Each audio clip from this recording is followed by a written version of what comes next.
माझ्या शेतकऱ्यांना जसं महिलांना ती योजना आली तुमच्याकरता 3, 5, 7.5 हॉर्सपॉवर मोफत तुम्हाला लाईट बिल 0 दिलं की नाही दिली ना आता का नाही दिली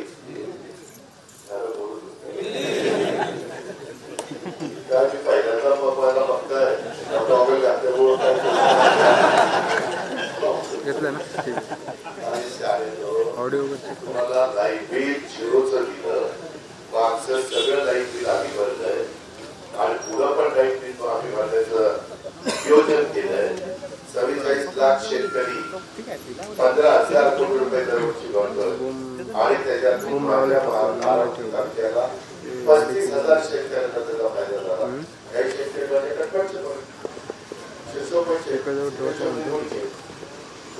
हे आपल्याला पुढे चालू ठेवायचं तर महायुतीचं सरकार आलं पाहिजे तर गाड्याचं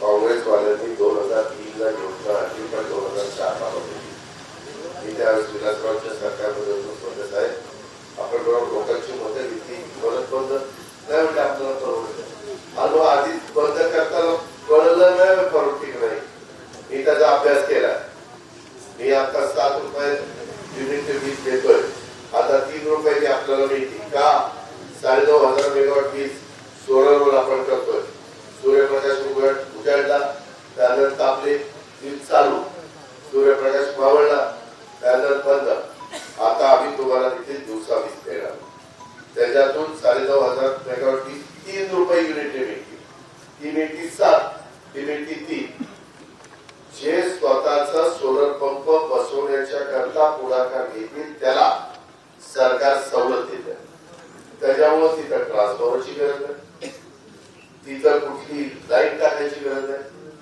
तुमची असणारी विहीर किंवा तुमची असणारं बोर किंवा तुमचं असणारं तळ्यातलं जर परवानगी असेल तर ते जॅकवेलच्या तिथून पॅनल बसवायचे तिथल्या तिथं तेवढ्या पुरते वायरिंग करावं लागते बटन दाबलं तुमचं पाणी चालू ढगाळ वातावरण आलं तरी देखील पाणी मारती पण कमी कॅपॅसिटी मारती कारण माझ्याकडे तुम्ही 15 हॉर्सपॉवरची टाकली तर ढगाळ वातावरण असल्यानंतर ती 7.5-8 हॉर्सपॉवरचं पाणी मारते अजिबात मारत नाही असं नाही नवीन पॅनल मध्ये पण टेक्निक हे पुढे आलेलं आहे रिसर्च झालेला आहे आणि त्याच्यामध्ये आता 4 एकर जागेत 1 मेगावॉट वीज तयार होते त्या सोलर मधून पूर्वी 6 एकर जागा लागायची त्याच्यानंतर 5 एकर लागली आता 4 एकर लागते आज मी कंट्रोल करतो तिथं मंदिराच्या समोर सांगतो पुढं अजून ते कमी होईल कारण जास्त पॉवरफुल अशा प्रकारचे पॅनल त्याच्यामध्ये निघतात त्याचा फायदा आपण उचलला पाहिजे आणि म्हणून हे सगळं करताना दुधाचा धंदा कंट्रोलमध्ये किती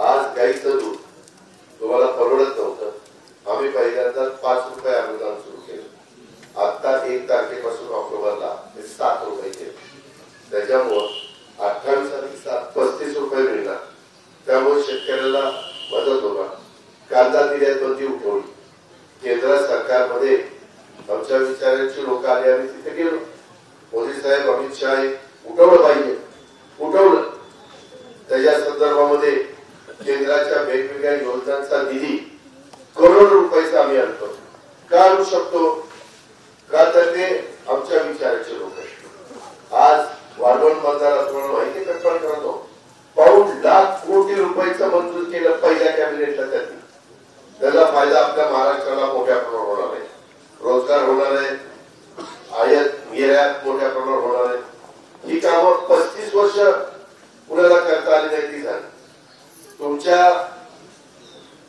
उसाचा इन्कम टॅक्स त्याची टांगती तलवार होती ते काढून टाकली आता एफआरपी पेक्षा जास्त भाव दिला तरी आम्ही परवानगी साखर त्याची घ्यायची तुम्ही देऊ शकता अशा इतक्या गोष्टी आज बारामतीमध्ये शिक्षणाची सोय केली गेली आहे मेडिकल कॉलेज मागे झालं का नाही झालं मी धारसाने मेडिकल कॉलेज केला 1000 कोटी रुपयाचं मेडिकल कॉलेज कशाला म्हणतात 1000 कोटी आता तिथं जवळ डेपोच्या तिथं कॅन्सर हॉस्पिटल करतो आता इथं तुमच्या जवळच आम्ही क्रीडा क्रीडा संकुल आहे आपल्या परकाई बंगाच्या शेजारी, पण त्याला जागा कमी आहे. आता मोठ्या जागेमध्ये एक स्टेडियम ट्रॅक पाडण्याच्या करता पण बाकीच्या ज्या सुविधा माझ्या मुला मुलींना लागतात त्याचं काम मी आता तिथं त्या ठिकाणी जागा घेतलेली आहे. म्हणजे सरकारने हे काम कुणामुळे होतं? आज पाणी उन्हाळ्याचा पण कॅनॉल आम्ही चालू ठेवला, आज कुणामुळे राहिला? सगळं जळून खाक झालं असतं, काय राहिलं नसतं. नदीला राहायच्या पाणी सोडलं, ते पाणी आलं नियमात नव्हतं, नियम टावरला आणि पाणी सोडायला भाग पाडलं. अरे नेतृत्वामध्ये तेवढी धमक आणि ताकद असावी लागते, नाहीतर काही जण आपल्या असतात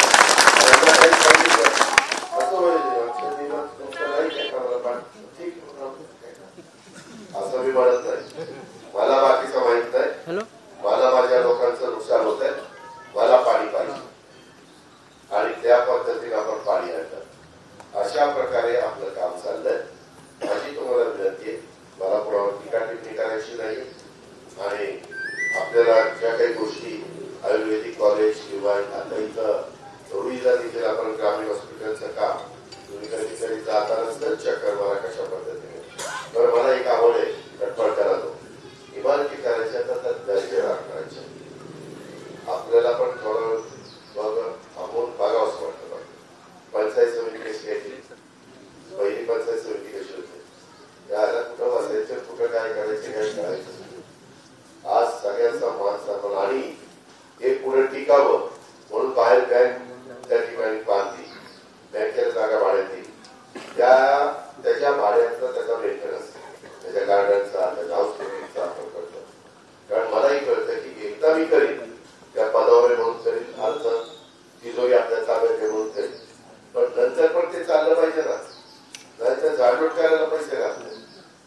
तशा पद्धतीने प्रशासकीय इमारत मी मध्ये गेलो, मागे केली, परंतु नंतर मला जरा दुरावत. आता तिथं पेवर जीवन सगळं इतकं चकाचक करून टाकतोय की तुम्ही कामाच्या निमित्तानं आलं तर तुम्हाला समाधान वाटलं पाहिजे. तुमचं बस स्थानक कसं होतं पाहिजे, आता कसं झालं, आज एकदम एक समाधान वाटेल असं. बरं करायचं तर ते तात्पुरतं करायचं नाही, उद्याची 50 वर्ष डोळ्यासमोर करायचं.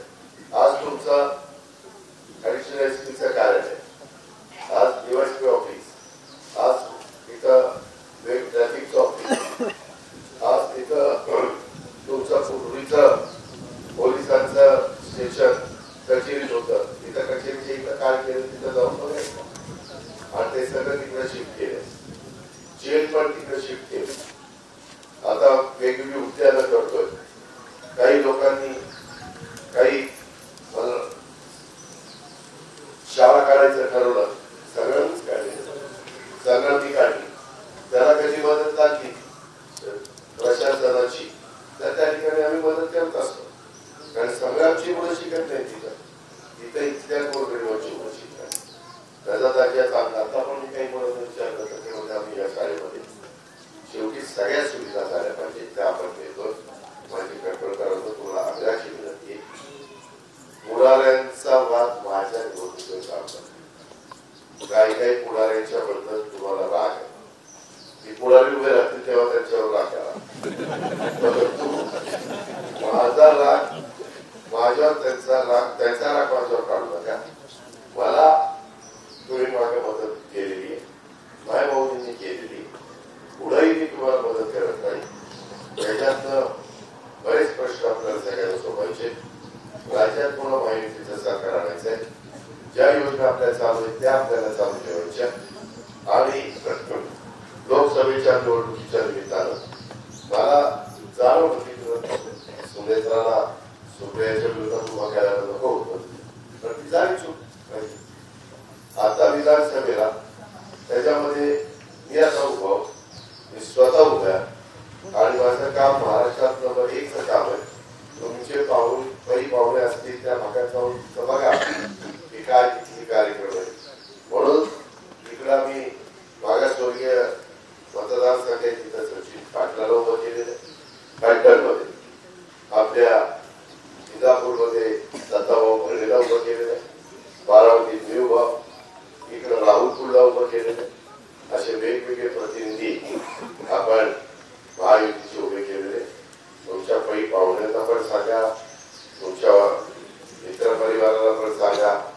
आणि आम्हाला पुन्हा एकदा महाराष्ट्राचा कारभार चोखपणे करण्याच्या करता महाराष्ट्रामध्ये केंद्राचा मोठा निधी आणण्याकरता केंद्राशी संबंधित असणारे प्रश्न योग्य पद्धतीने सोडवण्याच्या करता तुम्ही आम्हाला देऊन द्या हीच आग्रहाची कळकळीची नम्रतेची विनंती मी आपल्याला सगळ्यांना करतो. अजून काही कामं राहिलेली असतील तर कटकळकरांना बारामती काही लांब नाही, दर 8 दिवसाला बारामतीमध्ये असतो, त्यावेळेस लोकांना भेटत असतो, अधिकारी तिथे असतात, समोरासमोर कामाचा निपटारा करण्याचा माझा प्रयत्न असतो. जी कामं पुण्याची मुंबईची असतील ती मुंबईत पुण्याला घेऊन जातो आणि तिथं करतो. काही काही ठिकाणी तुमच्या समोरच फोन लावून मग त्याच्यामध्ये दवाखान्याचा काही मदत पाहिजे असेल किंवा इतर काही पाहिजे असेल त्या सगळ्या गोष्टी करतो. म्हणून कटकळकरांनो सकाळची भाऊबीजेची वेळ असताना पण त्या गावभेट दौऱ्यामध्ये तुम्ही इथं उपस्थिती दाखवली, माझ्या मायमौलीची उपस्थिती दाखवली, त्याबद्दल मी आपल्याला धन्यवाद देतो. आपले आभार होतो. कटकळमध्ये निश्चित नाही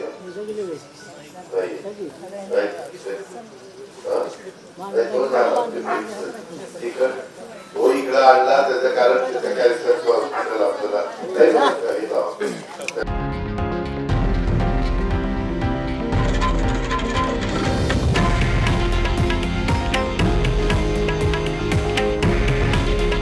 हे आहे देशातील नंबर 1 न्यूज नेटवर्क आणि आपण पाहत आहात TV9 मराठी.